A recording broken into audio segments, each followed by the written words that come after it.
llegamos a sus pies, muchos de nosotros, el Señor nos arrastró. Y gloria a Dios por eso, porque estamos ahí, a sus pies. Pero el Señor tiene propósitos con aquellos que los llama. El Señor tiene propósitos para su iglesia. ¿Cuántos saben que hay propósitos para nosotros? Dice que la Biblia dice que nosotros seremos arrebatados. Es el propósito de la iglesia. Pero también hay propósitos individuales para ti. También hay cosas que el Señor ha determinado que tú hagas. Cosas que el Señor te regala y que hay que hacerlas. No sé si el Señor tiene para ti un propósito de que seas una columna en el templo del Señor. Las columnas nunca salen del templo. Qué bendición, ¿verdad? Lo que decía David, que le encantaba estar en la casa del Señor. No sé si el Señor tiene un propósito de un ministerio para ti. Tal vez de un diácono, tal vez de un servidor, tal vez de un pastor, de un apóstol. Yo no sé lo que el Señor tiene para ti, pero el Señor tiene propósitos. De eso estamos seguros. Y me llamaba la atención, hermano, porque estaba viendo en Romanos 4:16. Y mire qué interesante, porque Romanos habla acerca de esto, haciendo referencia a Abraham, el padre de la fe. No sé si lo tengo aquí. Ahí está. Si me acompaña, hermano, Romanos 4:16 al 19, y entramos de lleno a la palabra. Dice: por eso es por fe, para que esté de acuerdo con la gracia, a fin de que la promesa sea firme para toda la posteridad, no solo a los que son de la ley, sino a los que son de la fe de Abraham, el cual es padre de todos nosotros, como está escrito: te he hecho padre de muchas naciones, delante de aquel a quien creyó, es decir, Dios, que da vida a los muertos y llama las cosas que no son como que si fueran. Él creyó en esperanza contra esperanza, a fin de llegar de ser padre a muchas naciones, conforme a lo que se le había dicho: así será tu descendencia. Y sin debilitarse en la fe, contempló su propio cuerpo, que ya estaba como muerto, puesto que tenía como 100 años, y la esterilidad de la matriz de Sara. Sabe que muchas veces, cuando nos miramos al espejo, cuando espiritualmente nos miramos al espejo, lo que vemos es un muerto. No sé si a usted le ha pasado, hermano, que usted se pone a examinar su vida, se pone a pensar cuántas veces le ha fallado al Señor. Porque yo le fallo al Señor. Y uno se pone a pensar y se pone a ver al espejo y digo: Señor, lo que veo es un muerto.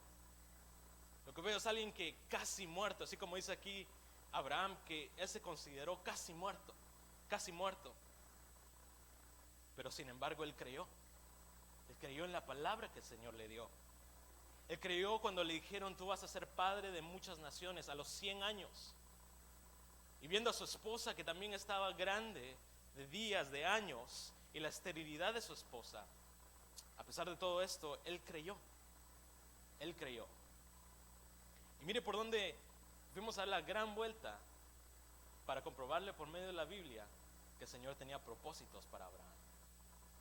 Porque aunque muchas veces nosotros no veamos ese propósito, aunque muchas veces nosotros no nos sintamos capaces o nos sintamos dignos de eso, nos miramos y decimos: Señor, ya casi estoy muerto. Pero el Señor tiene propósitos. Porque cuando el Señor te llamó, Él ya estaba viendo el final. Cuando el Señor llamó a Abraham, ella te estaba viendo a ti, aquí en la iglesia, de que tú ibas a ser un hijo de Abraham, un hijo por la fe. Así el Señor tiene propósitos contigo. Porque cuando el Señor te llamó, Él ya sabía el final tuyo.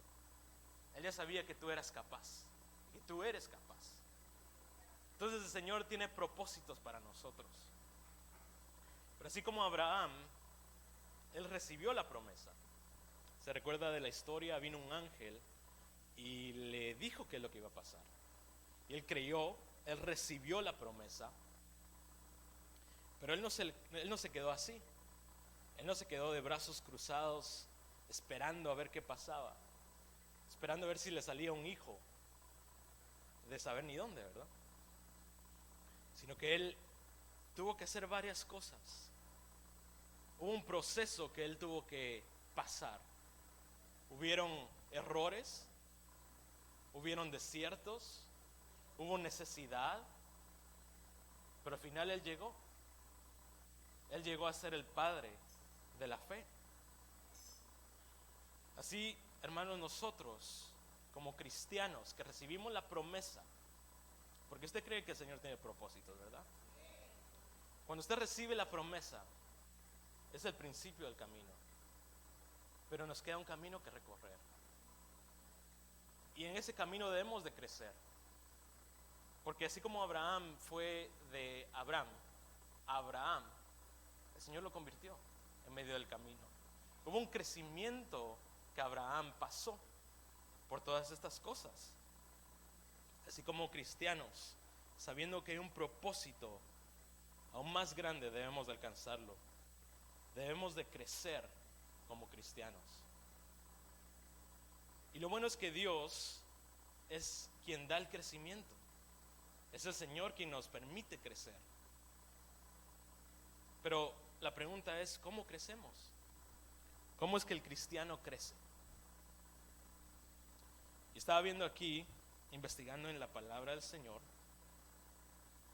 que hay varias cosas que la Biblia menciona acerca de crecer. Y hoy no vamos a tomar todo porque es demasiado. Pero voy a tomar un versículo en Lucas 2:39. Pero antes de proseguir, si usted en lo natural, vamos a aterrizar la idea. En lo natural, si un niño crece en una casa de un creyente, de todas maneras va a crecer. Si un niño crece en la casa de un impío, de todas maneras van a crecer. Los dos van a crecer, ¿verdad? Nadie les quita eso, solo el Señor. Pero los dos van a crecer, van a ser jóvenes, van a ser adultos, van a llegar a la vejez. Pero la manera como crecen es diferente. La manera que un hijo se crea en una casa cristiana es diferente. Pero los dos van a crecer. Entonces la cosa es, a nosotros vamos a crecer. No hay para dónde. El Señor nos da la promesa y luego crecemos. Pero es cómo crecemos que hace la diferencia. Es cómo crecemos que determina muchas cosas en nuestras vidas. Así que si me acompaña Lucas 2:39 al 40.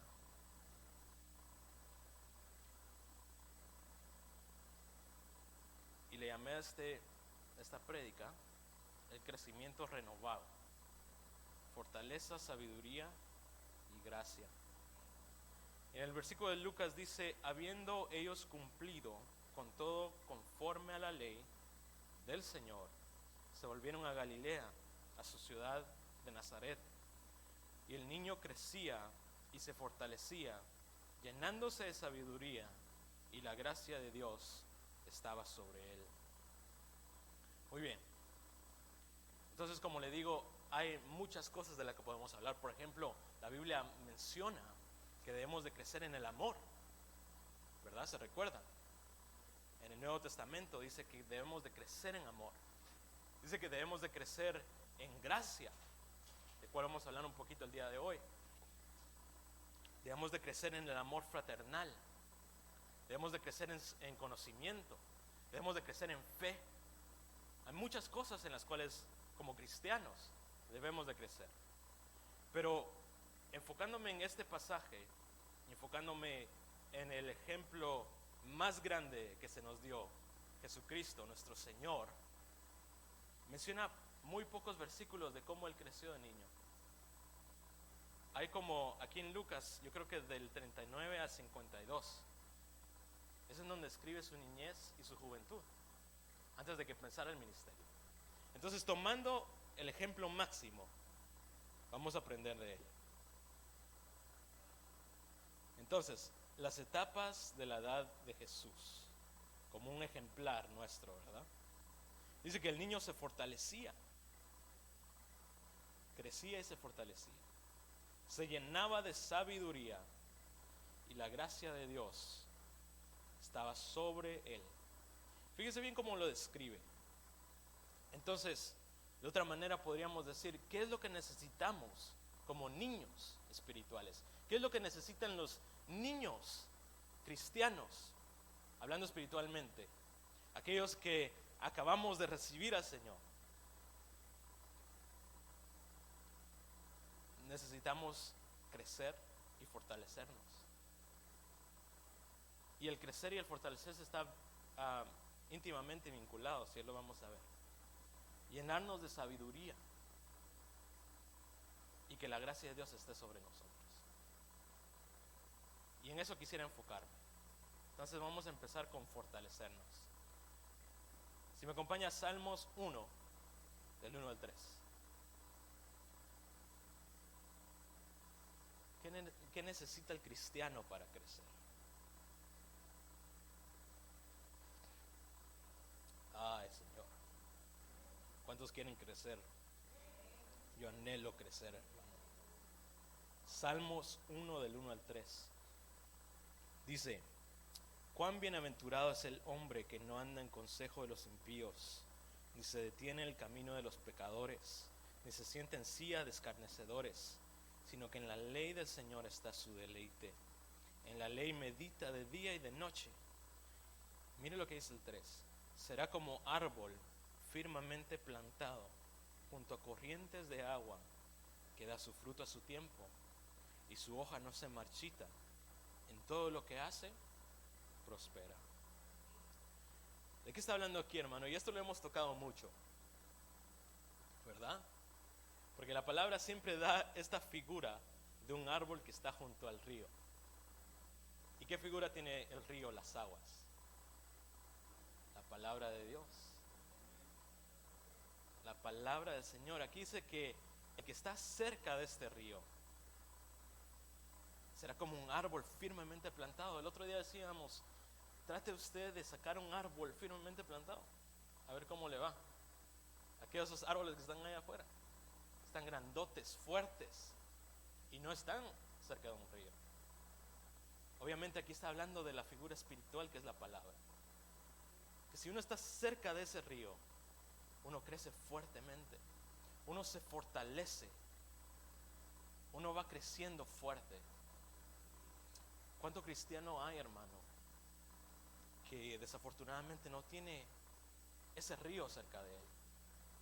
Que gloria a Dios, creyó al Señor, fue salvo por la misericordia del Señor, pero ahí se quedó en el primer paso, ya sea porque él no ha aprendido a recibir, o no hay nadie que le enseñe, no hay palabra, no ha encontrado un lugar. Pero aquellos que reciben la palabra, aquellos que han encontrado un lugar, un río en donde el Señor les bendice, ellos son los que son fuertes. Ellos son los árboles fuertes que dan su fruto a su tiempo, y todo lo que hace prospera. Así que si tú has encontrado una casa donde el Señor te bendice, en donde tú dices, esto es lo que yo necesitaba, esta es la palabra que mi alma estaba anhelando, no te vayas de esa casa, no te vayas de ahí, porque el Señor te quiere ahí. ¿Qué pasa con un árbol que está débil? ¿Qué pasa con un árbol que cuando viene la tormenta o el huracán y no ha crecido fuerte?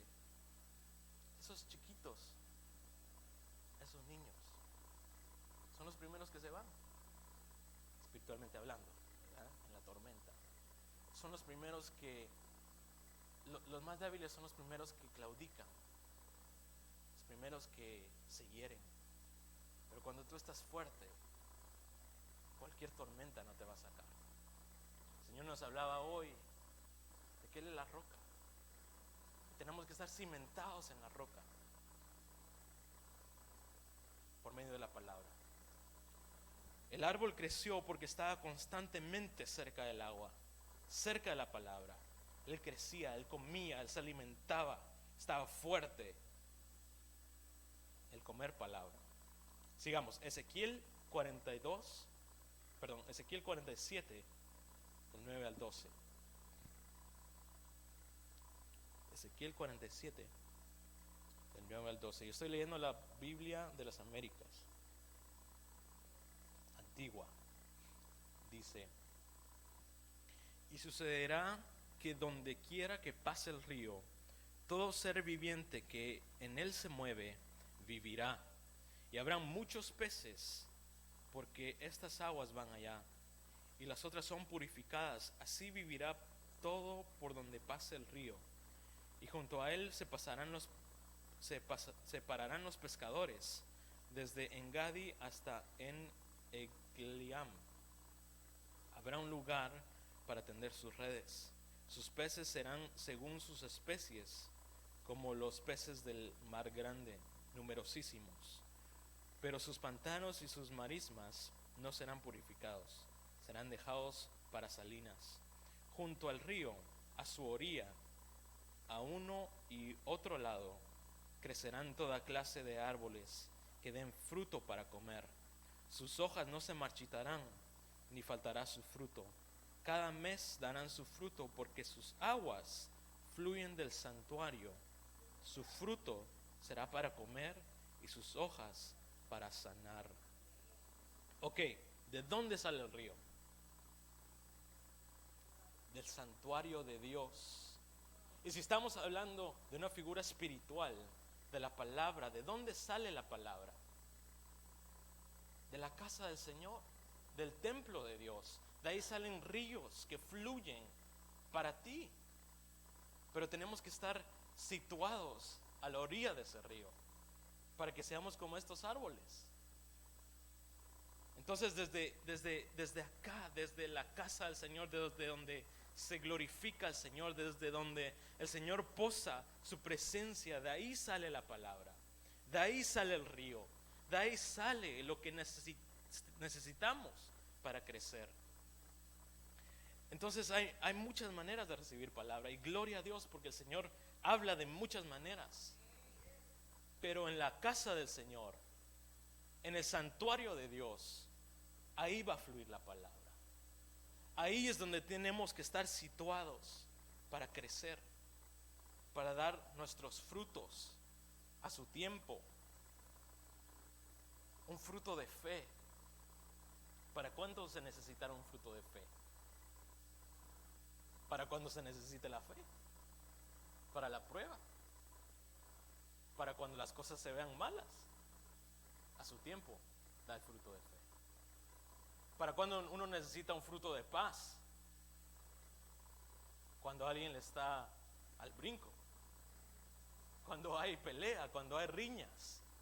Cuando todos se empecinan y ahí está el fruto de paz. Uno dice: no, Señor, esto no te va a agradar. Señor, yo voy a buscar la paz con todos, como dice la palabra. ¿Para cuándo? ¿Cuál es otro fruto? Dígame otro fruto del Espíritu. Templanza, la mansedumbre, de dominio propio, hermano. Ahora dígame si no es necesario que demos frutos, porque estas situaciones van a ocurrir. Pero si estamos plantados a la orilla del río, el río que sale del templo del Señor, entonces ese fruto se van a dar a su tiempo. Y sus hojas van a ser para sanidad de las naciones. Esas hojas que la gente necesita. Esas hojas que la gente necesita escuchar una palabra de aliento, un gesto de parte del Señor. Esas son tus hojas para curar las naciones. Para aquella nación que jamás ha escuchado un Dios te ama o hay esperanza para ti, abre tu corazón. Pero tenemos que estar juntos, junto al río, constantemente al río de Dios. Amén, gloria a Dios. Entonces, sigamos en Salmos 92, del 2 al 15. Y aquí estamos hablando del crecer y el fortalecernos.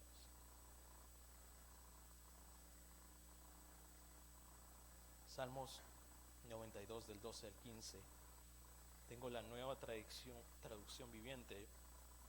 Dice: Pero los justos florecerán como palmeras y serán fuertes como los cedros del Líbano. Trasplantados de la casa del Señor, florecen en los atrios de nuestro Dios. Incluso en la vejez aún producirán fruto, según seguirán verdes y llenos de vitalidad. Declararán: el Señor es justo, es mi roca, no existe maldad en él. Mire qué glorioso, hermano. Porque no solo vamos a dar nuestro fruto a tiempo, sino que dice, en la vejez ahí van a estar vitales, ahí van a estar vivos, ahí van a estar fuertes, aún en la vejez. Pero ¿de dónde están? Traspasados a la casa del Señor. Florecerán en los atrios de nuestro Dios. Y ahí debemos de ver qué pasa en los atrios, ¿verdad? En los atrios hay sacrificio, en los atrios hay alabanza. Y dice, incluso en la vejez producirán sus frutos. Entonces, ¿cómo es que un cristiano crece? Si usted encuentra a alguien, un recién convertido, y le pregunta, ¿cómo crezco? ¿Qué le va a decir? Para estar fuertes, para estar llenos, debemos de estar nutriéndonos en la casa del Señor, nutriéndonos de la palabra, de la comida espiritual. Un cristiano que no se llena de la comida espiritual se vuelve débil y es propenso a caer. Alguien que no se llena en la casa del Señor, en el santuario del Señor, puede que crezca, pero así como el ejemplo que le daba, que crece en un ambiente negativo, en un ambiente, una casa impía, va a crecer, pero va a tener mucha necesidad. Imagínese a un niño que no tiene casa, un niño que no tiene padre, un niño que no tiene madre. Qué difícil crecer, ¿verdad? Y ciertamente creció. Yo no sé si a alguien le tocó eso, quizás sí, quizás no, pero gracias a Dios estamos acá. Pero no me va a dejar mentir que alguien que no tiene casa, que no tiene padre, que no tiene madre, le es mucho más difícil crecer. Tiene que enfrentarse cosas que niños con casa, con padres y con madres quizás no se tienen que enfrentar. Necesidades, luchas. Quizás ellos debieron defender solos por mucho tiempo. Entonces, nuevamente, si tú tienes una casa, si has encontrado una casa, si has encontrado un padre y la palabra de Dios, no te muevas de él, no te vayas. El Señor quiere que crezcamos. El Señor quiere que nosotros prosigamos a esa bendición, a no ser niños ya más, sino a crecer. Amén. Gloria a Dios. La sabiduría. ¿Cuánto podríamos hablar de la sabiduría, hermano? Y si hay un libro que habla de la sabiduría, es la Biblia, hermano. Ahí, hermano, habla tanto, tanto de la sabiduría, abundantemente, tan abundante que hasta es abrumador el tratar de poder explicar en media hora la sabiduría que hay en la Biblia, en 30 minutos. No creo que sea posible, pero en mis limitaciones y con la ayuda del Señor vamos a tocar un par de cosas, solo unos cuantos versículos acerca de la sabiduría. Vamos a Éxodo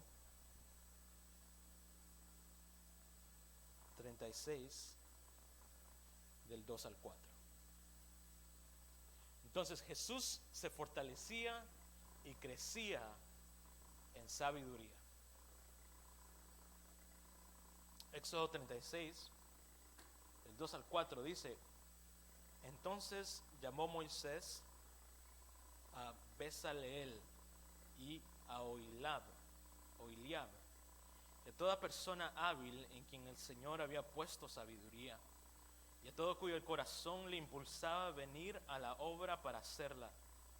Y recibieron de Moisés todas las ofrendas que los hijos de Israel habían traído para hacer la obra de la construcción del santuario. Y ellos seguían trayéndole ofrendas voluntarias cada mañana. Así que vinieron todos los hombres hábiles que hacían todo el trabajo del santuario, cada cual del trabajo que se estaba haciendo.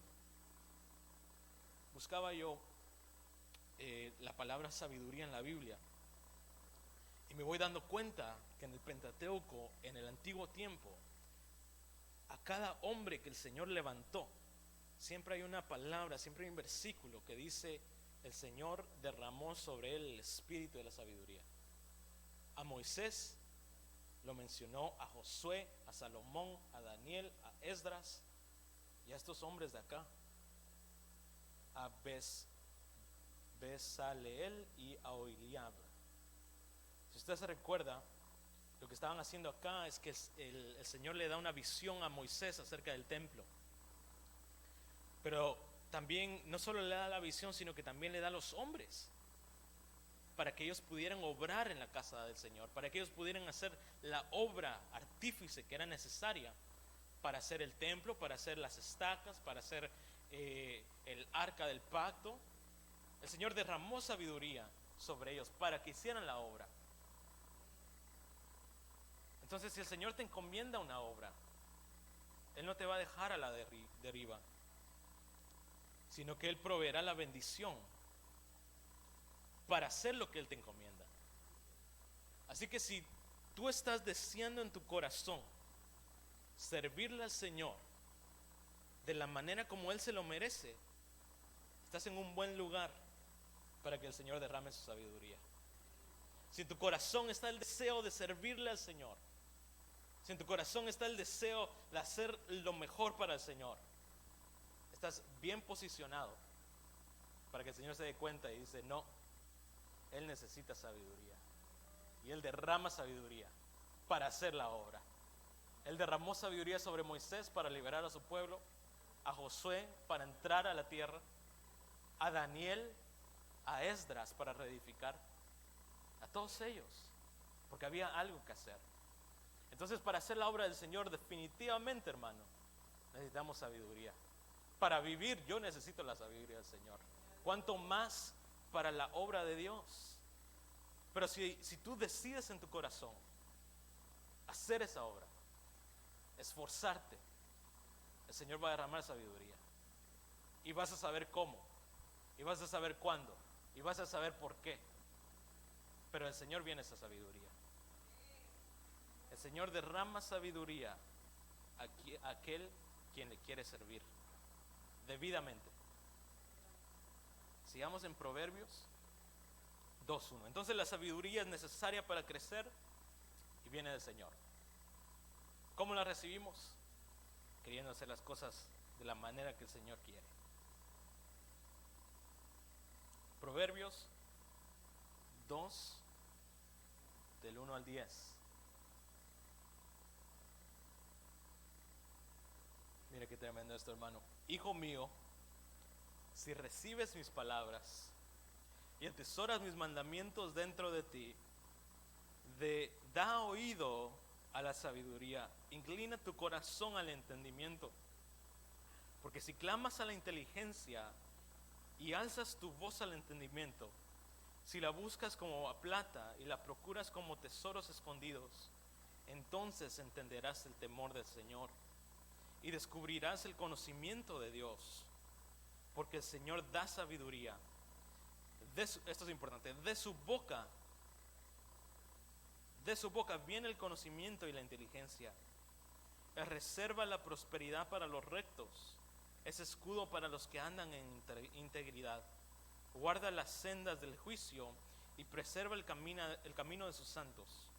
Entonces discernirás justicia y juicio, equidad y todo buen sendero, porque la sabiduría entrará en tu corazón y el conocimiento será grato a tu alma.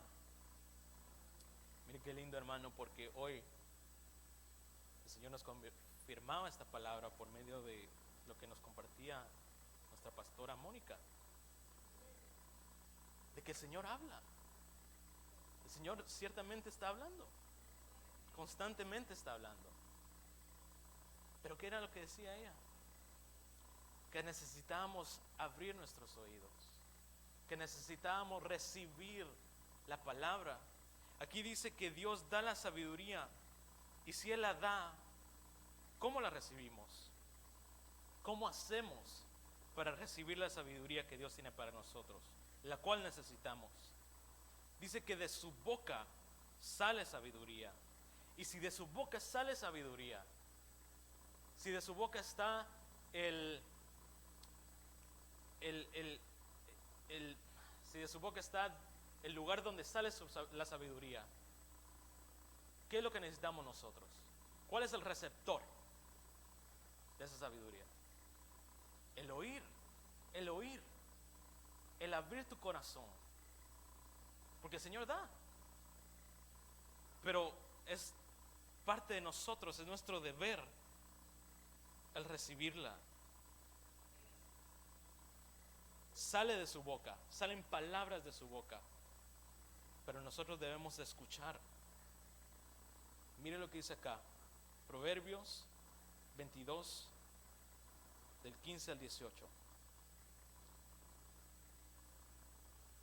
La necedad está ligada al corazón del niño. La vara de disciplina lo alejará de él. El que oprime al pobre para engrandecerse o da al rico solo llegará a la pobreza. Inclina tu oído y oye las palabras de los sabios, y aplica tu corazón a mi conocimiento, porque te será agradable si la guardas dentro de ti, para que esté lista en tus labios. Proverbios habla mucho acerca de la sabiduría, y cada vez que habla, siempre habla y dice: inclina tu oído, inclina tu corazón, porque en el oído entra la sabiduría, pero no solamente se queda ahí, sino tiene que bajar a tu corazón. No solamente es de oír, no solamente es de escuchar, sino que tiene que bajar, tienes que creerla, recibirla, comerla, saborearla, aplicarla. Que tu corazón pueda decir: esto, ¿cómo se aplica a mi vida?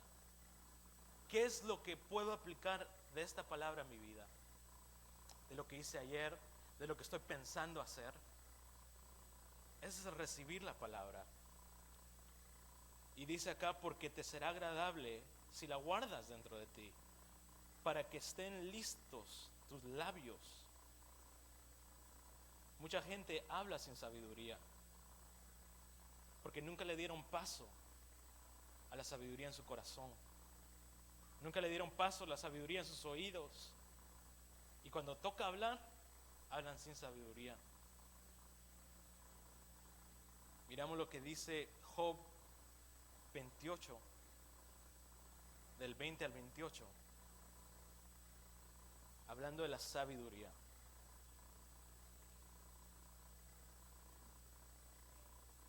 ¿De dónde pues viene la sabiduría? ¿Y dónde está el lugar de la inteligencia? Está escondida de los ojos de todos los vivientes y oculta de todas las aves del cielo. El Abadón y la muerte dicen: con nuestros oídos hemos oído su fama. Dios entiende el camino de ella y conoce su lugar, porque Él contempla los confines de la tierra y ve todo bajo los cielos. Cuando Él dio peso al viento y determinó las aguas por medida, cuando puso límite a la lluvia y camino para el rayo, entonces Él la vio y la declaró y la estableció y también la escudriñó.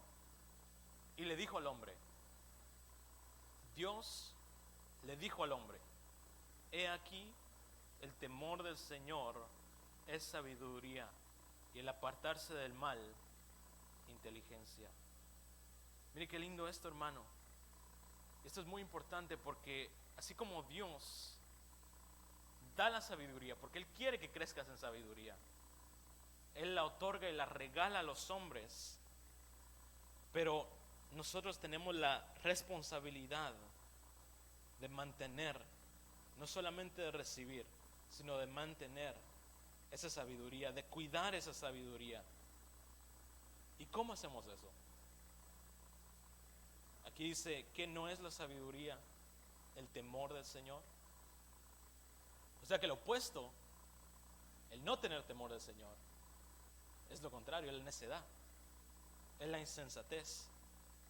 Y apartarse del mal, la inteligencia. Entonces fíjese que había un personaje que dice la Biblia que era más sabio que Daniel. Y él no cuidó la sabiduría. Vamos a Ezequiel 28, 16 al 19. Porque si la sabiduría es el temor del Señor, el apartarse de ese temor es la necedad. Ezequiel 28, 16 al 19 dice: a causa de la abundancia de tu comercio te llenaste de violencia y pecaste.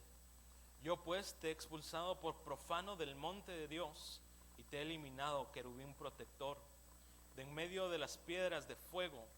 Se enalteció tu corazón a causa de tu hermosura, corrompiste tu sabiduría a causa de tu esplendor. Te arrojé a tierra, te puse delante de los reyes para que vieran en ti un ejemplo, por la multitud de tus iniquidades, por la injusticia de tu comercio. Profanaste tus santuarios, y yo he sacado fuego en medio de ti que te ha consumido. Y te he reducido a ceniza sobre la tierra a los ojos de todos los que te miran. Todos los que entren los pueblos te conocen, están asombrados de ti. Te has convertido en terrores y ya no serás más. Está hablando de Luzbel. El Señor lo reprenda. Pero dice que él tenía sabiduría. Si usted lee los pasajes anteriores, dice que él tenía más sabiduría que Daniel. O sea que no es solamente recibir la sabiduría, sino que hay que cuidarla. Hay que saber manejarla. Hay que saber para qué es. Y les repito, ¿cómo es que hacemos eso? Si tú eres sabio, ¿cómo es que cuidas la sabiduría? ¿Cómo te vas a cuidar para que no te enaltezca tu corazón? Porque sos muy sabio. La Biblia nos deja saber. Dice, el temor del Señor es la sabiduría. Aquí Luzbel se vio a sí mismo y se enalteció y hasta osó compararse con Dios. Él osó igualarse a Dios. Y ahí fue su caída, porque abandonó el temor del Señor, corrompió su sabiduría. Mire ahora en contraste lo que dice Daniel. Daniel 2:27, un hombre sabio. Daniel respondió delante del rey y le dijo: el misterio que el rey demanda, ni sus sabios, ni astrólogos, ni magos, ni adivinos lo pueden enseñar al rey. Mas hay un Dios en los cielos, el cual revela los misterios, y él ha hecho saber al rey Nabucodonosor lo que ha de acontecer a cabo de días. Tu sueño y las visiones de tu cabeza sobre tu cama es esto: tú, oh rey, en tu cama subieron tus pensamientos por saber lo que había de ser en lo porvenir, y el que revela los misterios te mostró lo que ha de ser. Y a mí ha sido revelado este misterio. ¿Por qué? No por sabiduría que haya en mí, más que en todos los vivientes, sino para que yo notifique al rey la declaración y que entendiese los pensamientos de tu corazón. Mira el contraste de cómo Daniel hablaba del don que él tenía. Cada vez, si usted se pone a leer el libro de Daniel, cada vez que él habla de una revelación que le dan, él siempre glorifica al Señor. Él dice: lo que tú has pedido, rey Nabucodonosor. Y si usted recuerda la historia, el rey tuvo un sueño y nadie lo podía discernir. Él no se lo contó a nadie para que nadie lo engañara. Y él se enojó tanto que iba a matar a todos los astrólogos, todos los magos, todos los adivinos. Y entre los sabios estaba contado Daniel. Y Daniel se puso a orar al Señor, y el Señor le revela. Pero cada vez que se presenta delante del rey, le dice: lo que tú has pedido, eso no te lo puede revelar humano, Pero hay un Dios que sí lo revela. Hay un Dios que sí sabe.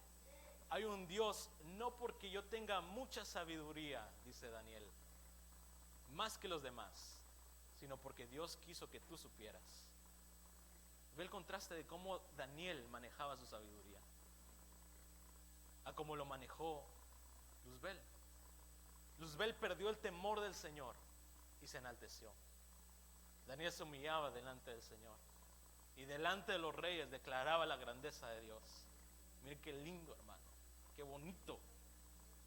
Daniel sabía que no era por él, aunque el Señor lo usaba, el Señor lo amaba, pero él exaltaba el nombre de Dios.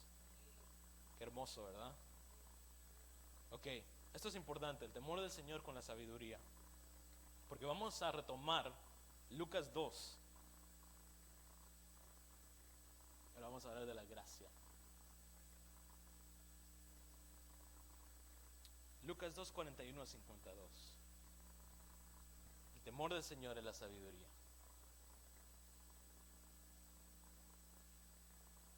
Nuevamente hablando de nuestro Señor Jesús.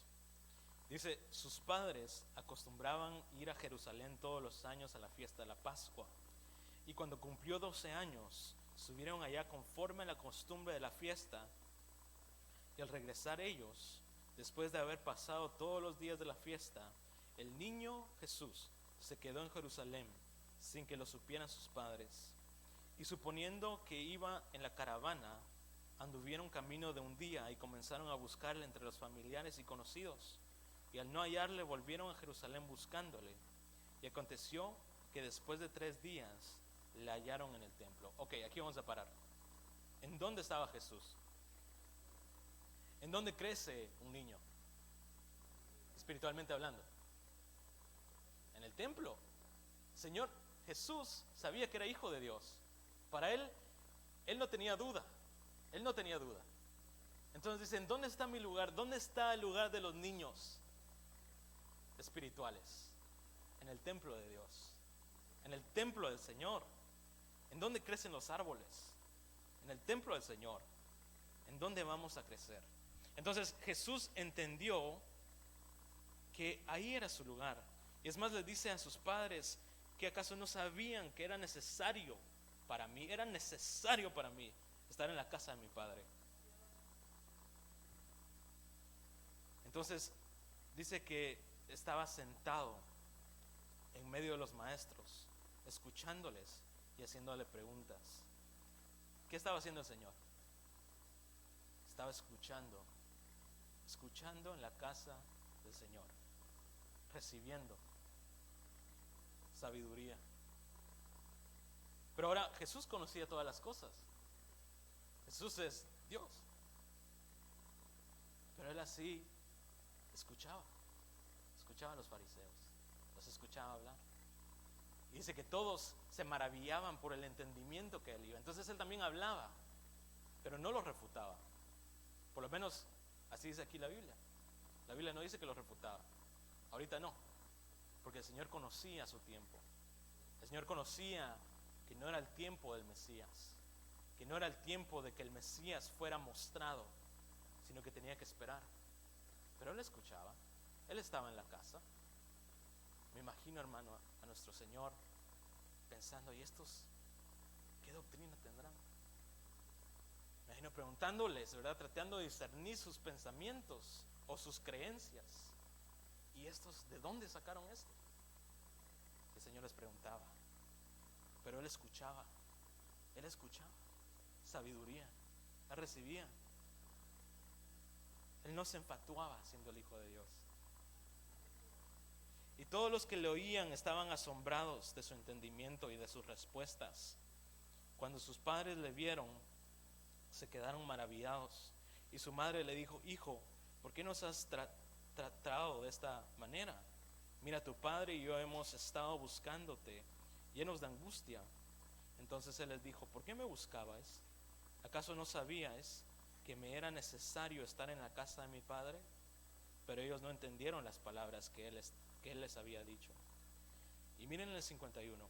Y descendieron ellos y vino a Nazaret, continuó sujeto a ellos. Y su madre atesoraba todas estas cosas en su corazón. A pesar de que él era el Hijo de Dios, a pesar de que él tenía todo bajo su mano, a pesar de que él sabía quién era, él se sujetaba a sus padres. Él no refutaba a los sacerdotes y quizá ni siquiera refutaba a sus padres cuando cometieron errores, porque seguramente ellos cometieron errores, pero el Señor se sujetaba. El Señor se sujetaba bajo ellos, porque era su autoridad, porque era lo que el Señor deseaba, porque Él conocía ese versículo que dice: honra a tu padre y a tu madre, el primer mandamiento, uno de los mandamientos. Él conocía eso y Él quería hacer la voluntad de Dios. Y esto es importante, hermano, porque si estamos hablando de la gracia, ¿cómo podríamos nosotros agradar a alguien si no hacemos lo que le agrada? Si nosotros buscamos estar agraciados con alguien, pero no hacemos lo que le agrada, ¿cómo esperaríamos gracia? ¿Y cómo esperaríamos nosotros hacer lo que le agrada a alguien si ni siquiera lo conocemos? Esto es como en el matrimonio, un marido y una mujer que lentamente se van conociendo, y luego la esposa sabe los deleites de su marido y le hace su caldito, le hace su tamalito, porque eso es lo que le gusta. Y cuando la esposa le dice: mira, necesito unos zapatos nuevos, ¿qué cree que va a pasar? ¿Cree que tiene más posibilidades porque le agradó? O pongámoslo de otra manera, si ella, sabiendo lo que le agrada, le cocina lo que no le agrada, le cocina, qué sé yo, usted piense en su comida menos preferida. Ya iba a decir algo, hermano, pero mejor no. Ya iba a decir, pero mejor no. Piense usted en lo que menos le agrada comer. Y la esposa lo hace. Y luego le pregunta: mira, necesito esto. ¿Qué cree que va a pasar? ¿Cómo podremos nosotros hallar gracia delante del Señor si no hacemos lo que le agrada a Él? Lo que Él nos pide. ¿Qué acaso no dice la palabra, hablando de sus hijos, que por el hijo que le sirvió, porque le sirvió, halló gracia delante de sus ojos? Ahora imagínense aquellos que no sirven, aquellos que no saben lo que le agrada al Señor. ¿Y cómo hemos de conocer qué le agrada al Señor si ni siquiera le conocemos? Si ni siquiera nos acercamos, si ni siquiera abrimos nuestros oídos para recibir sabiduría del Señor. Entonces, ¿cómo podríamos nosotros esperar gracia sin esas cosas? El niño Jesús dice que la gracia de Dios estaba sobre él. El Señor sabía lo que le agradaba al Padre. El Señor sabe que cuando eres hijo, Dios se agrada que te sujetes. Y como estábamos escuchando ayer la prédica, que la Biblia nos dice que si tu padre es bueno o tu madre es buena, que te sujetes entonces. Que si tu padre fue amoroso o no fue amoroso, entonces te sujetas. Así no dice la Biblia. La Biblia dice: aquel que fue tu padre y tu madre, punto.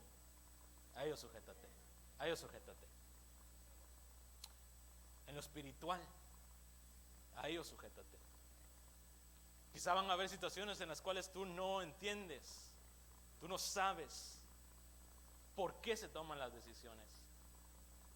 Tú no sabes lo que está detrás de las decisiones. Y tú no entiendas y quizá van a haber situaciones en las cuales tú te sientas de alguna manera u otra manera, pero sujétate en honor y en gracia delante del Señor. Ok, lo bueno es que el Señor derramó de su gracia. Efesios 2, del 4 al 10.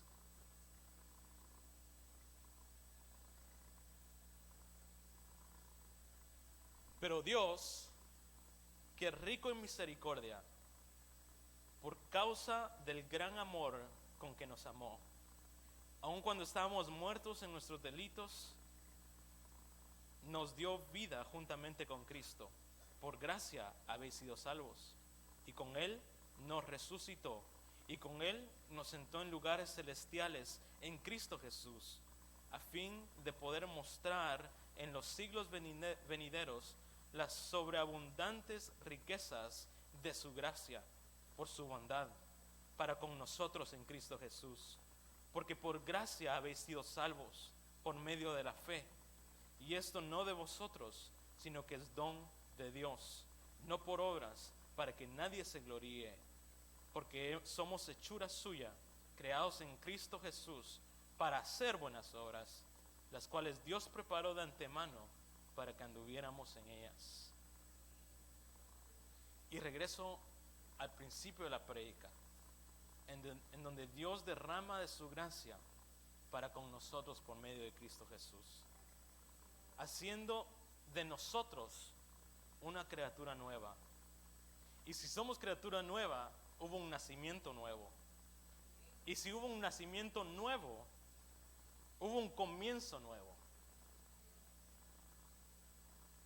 Y si hubo un comienzo nuevo, es necesario crecer. Porque el principio es la salvación. Y hay camino que recorrer. Porque así como un nene nace, tiene que crecer. Así nosotros fuimos nacidos de nuevo, por gracia. Pero vamos a tener que crecer. Vamos a tener que crecer en el Evangelio. Nos es necesario proseguir de ese punto de la salvación y crecer. Ahora, la salvación dice acá que es don de Dios, pues nadie hizo nada para merecerlo, sino más bien solo lo aceptamos por gracia. Pero ahora fíjese lo que dice el versículo 52 de Lucas 2, regresando a nuestro versículo base, describiendo el crecimiento de nuestro Señor Jesús. Y lo vamos a contrastar con el versículo 40, ya que dice que en el 40 dice que la gracia de Dios estaba sobre él, sino que ahora en el 52 dice que él crecía en sabiduría, en estatura y en gracia. Porque es diferente. Aquí está. Lucas 2:40, en el 40 dice, y el niño, crecía y se fortalecía, llenándose de sabiduría, y la gracia de Dios estaba sobre él. Esto es lo que acabamos de ver. Todo esta prédica ha sido del 40. Pero miren lo que pasa cuando ya deja de ser niño. Porque aquí lo describe. Pasó lo del templo, pasó que él se sujetó todo este tiempo, y ahora iba llegando el tiempo de su ministerio. Entonces, Lucas 2:52 dice, y Jesús, ya no el niño, y Jesús crecía en sabiduría, en estatura y en gracia para con Dios y con los hombres. Y eso es lo que estaba recalcando, que el principio es el 40. Pero nosotros tenemos que crecer en sabiduría, crecer en estatura y crecer en gracia. Porque la gracia de Dios ya se nos derramó por medio de Cristo Jesús. La gracia de Dios ya fue la salvación. Eso no lo buscaste tú. Eso el Señor te lo dio. Eso el Señor nos lo dio. Pero ahora toca crecer en esa gracia. Toca crecer en esa sabiduría. Toca crecer en la estatura. La Biblia dice que tenemos que llegar a la estatura del varón perfecto. Entonces no solamente se queda en el don, el que la gracia de Dios esté sobre ti, porque la gracia de Dios está sobre la humanidad. La gracia de Dios está presta para el hombre, para cualquier hombre o mujer, porque solo toca abrir su corazón. La gracia de Dios está ahí, pero a quien nosotros se nos ha manifestado la gracia, ahora nos toca crecer. crecer en gracia. Y definitivamente, hermano, vamos a tener que seguir esto porque hay mucho.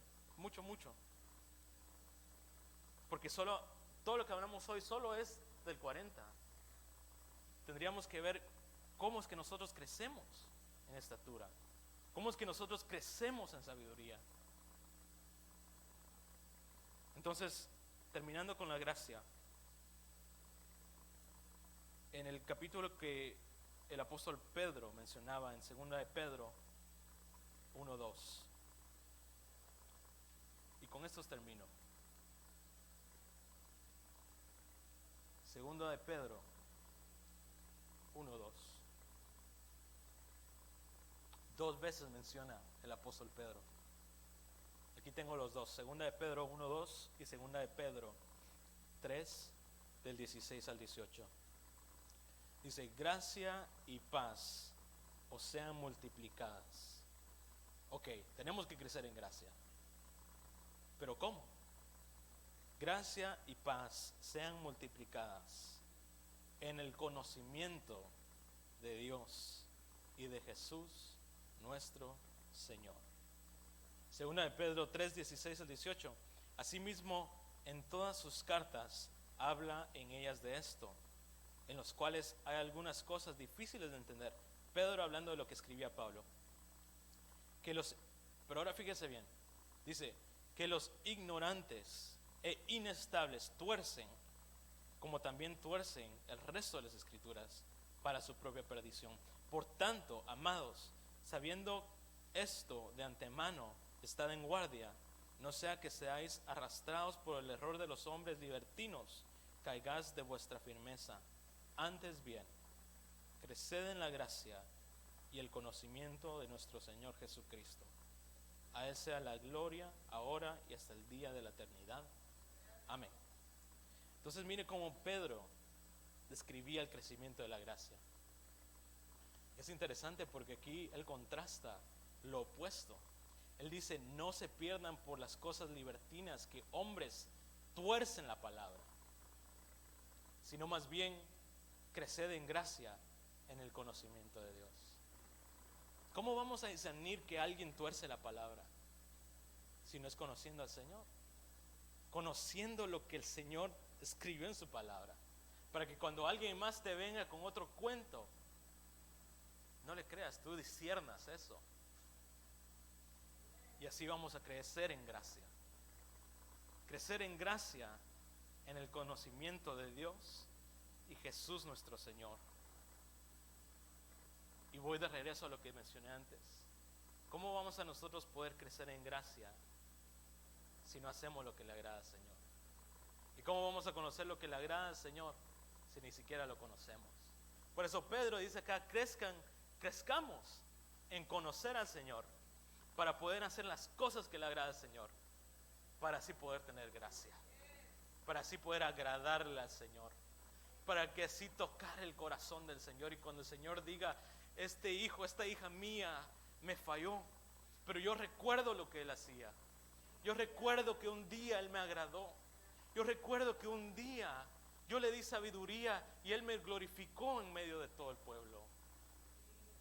Yo me recuerdo que él indagaba y él trataba de conocer mi corazón. Así vamos a hallar gracia delante del Señor, si hacemos lo que a él le agrada. Mucha gente piensa saber lo que el Señor le agrada,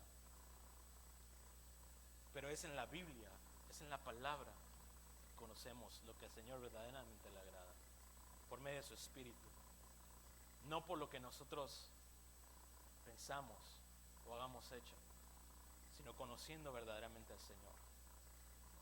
Vincula el conocimiento de Dios con la gracia, porque una vez más, ¿cómo podemos hallar gracia sin conocer al Señor? Entonces el Padre quiere que lo conozcas, el Padre quiere que crezcas, y lo glorioso de nuestro Dios es que Él no es un Dios lejano. Él no es un Dios que se para a la orilla y te deja ir. Él no es un Dios que está muy lejos de ti. Él es un Dios cercano, un Dios que quiere que tú te acerques a Él. Eso es lo que nos decía hoy, que tú te puedas acercar para conocerlo y así poder hallar gracia delante de Él, así poder agradarle a Él, así poder crecer, dejar de ser niños inestables, niños necios. La necedad está en el corazón del niño, dice acá. Creerle como niños, pero en madurez, en tu espíritu, crecer para no ser desviados. Gloria a Dios. Si me ayudan con el piano, le invito a que se ponga de pie y vamos a pedirle al Señor que Él nos otorgue ese don, que nos otorgue de la bendición de conocerle a Él más y más. Vamos a agradecerle al Señor que un día Él derramó su gracia al conocerle a Él, que ese fue el principio del plan que el Señor tenía para ti. Oh Señor, porque ¿qué vio el Señor de nosotros? Para que a ti te escogiera, para que a ti te trajera hoy. ¿Qué mérito teníamos? ¿Qué cosa buena podríamos tener? Pero el Señor, cuando te llamó, ya estaba viendo el final. El Señor, cuando te llamó, ya estaba viendo el propósito en ti. Así como Abraham lo llamó y le dijo: tú vas a ser padre de muchas naciones, y él se consideró muerto, casi muerto. Él se examinó y dijo: naciones de mí, naciones de este viejo de 100 años. Pero él estaba viendo a su pueblo en Israel y al pueblo de la fe, que eres tú y que somos nosotros. El propósito del Señor ya estaba hecho para Abraham. Él solo tenía que llegar a tomarlo. Él solo tenía que creer el primer paso, pero también esforzarse para crecer en sabiduría, crecer fuerte. Que cuando los problemas vinieron a él se sujetó a la promesa y dijo: yo sé que el quien habla es fiel para cumplir lo que él me dijo a mí, para cumplir la promesa que él me prometió. Crecer en sabiduría para escuchar al Señor cuando le dijo: sal de tu tierra y deja tu parentela, porque yo te voy a mostrar una tierra que tengo para ti. Crecer en gracia cuando Abraham conoció el deseo del Señor y llegó a conocerlo de alguna manera que él lo consideró su amigo, como un amigo habla cara a cara con su amigo. Así halló Abraham gracia delante de él, porque él le creyó y tuvo que pasar procesos. Tuvo que llegar al punto de dar lo que él más amaba. Pero Dios sabía que lo iba a hacer. Dios sabía que en su corazón él estaba dispuesto a lo que él amaba. Pero era necesario que él lo llevara al monte. Era necesario que él viera la mano gloriosa de Dios. Y en todo esto él creció. En todo esto Abraham se convirtió en padre de la fe. Amado Dios, hoy te queremos agradecer, Señor. Queremos agradecer tu bondad, Padre. Queremos agradecer que un día tú derramaste tu gracia por medio de Cristo Jesús, para con nosotros y para con este mundo, Señor, que iba camino a la perdición. Señor, ¿cómo podríamos agradecerte que un día tú te fijaste para hoy tenernos acá? Para hoy escucharte decir, Señor, que es necesario que te oigamos, que es necesario, Señor, la corrección, cuando tú hablas y derramas sabiduría es necesario que nosotros abramos nuestro corazón. Hoy, Señor, no vamos a despreciar eso. Hoy, Señor, vamos a recibir en nuestro corazón lo que tú tienes para nosotros. Para así, Señor, poder conocerte más. Para así, Señor, conocer lo que te agrada. Conocer lo que tú buscas de nosotros. Conocer el propósito que tú tenías, que tú tienes para nosotros, Señor. Es nuestro deseo, Señor, conocerte más y hallar gracia delante de tus ojos. Hallar gracia delante de ti. Cuán necesaria es la gracia tuya, Señor, ante tus ojos, ante los hombres, pero sobre todo ante tus ojos, Señor. Ayúdanos a crecer, Señor. Ayúdanos a crecer, amado Dios. Ayúdanos a crecer. Que no nos quedemos, Señor, como niños, sino que alcancemos esas bendiciones que tú has determinado para nosotros. Porque ¿qué podría hacer un niño con una herencia? ¿Qué podría hacer un neófito con un tesoro? Pero tú, Señor, has determinado cosas grandes para nosotros. Y hoy, con toda humildad, amado Dios, te suplicamos que tú derrames de tu ayuda, que tú derrames un espíritu de sabiduría. Tu palabra dice que si alguien está corto en sabiduría, que la pida a ti, tú la darás. Abundantemente tú la darás. Hoy, Señor, te pedimos que tú derrames de esa sabiduría sobre este pueblo, sobre cada vida, para así conocerte más, para así conocer el temor tuyo, que el temor tuyo nunca se aparte de nosotros, sino que podamos crecer cada día más hasta alcanzar la estatura del varón perfecto que eres tú, Señor. Oh, amado Dios, sigue trayendo a tu palabra, sigue fluyendo tu río, sigue proveyendo, sigue derramando de esa palabra tan necesaria.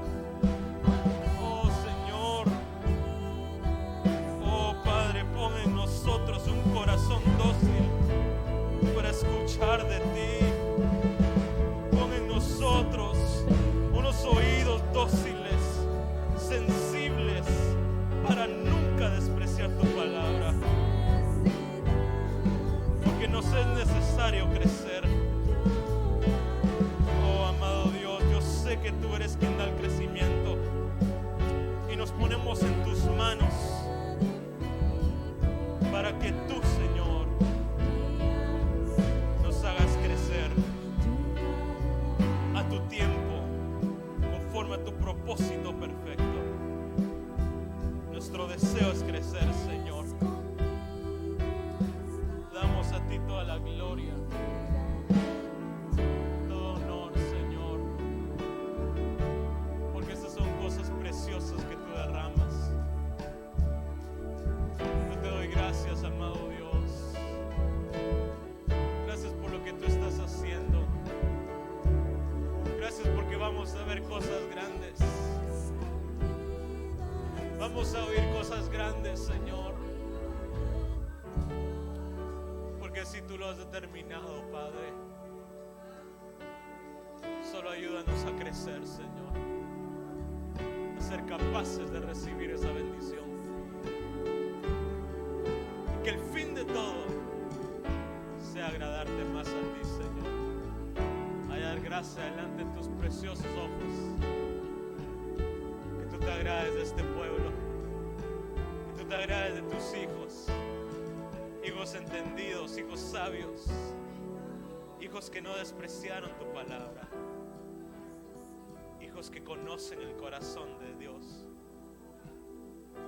Oh, nos ponemos en tus manos, amado Dios, sabiendo que tú eres quien tiene gracia, que de ti se derrama la gracia, y en esa gracia hemos confiado, Señor. Te bendecimos a ti, amado Jesús. Te damos todo honor y toda gloria el día de hoy. Gracias, Padre. Gracias.